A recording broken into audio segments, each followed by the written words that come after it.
Внимание! Говорит Москва.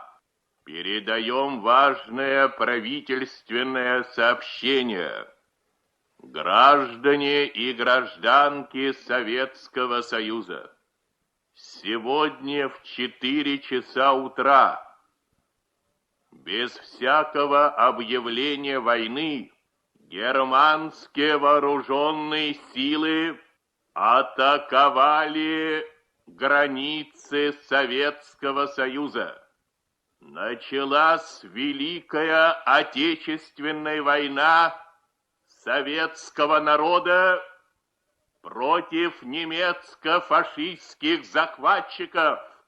Наше дело правое, враг будет разбит, победа будет за нами!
Мой прадед рассказал мне о войне, как в танке сражались, горели в огне, теряли друзей, защищая страну.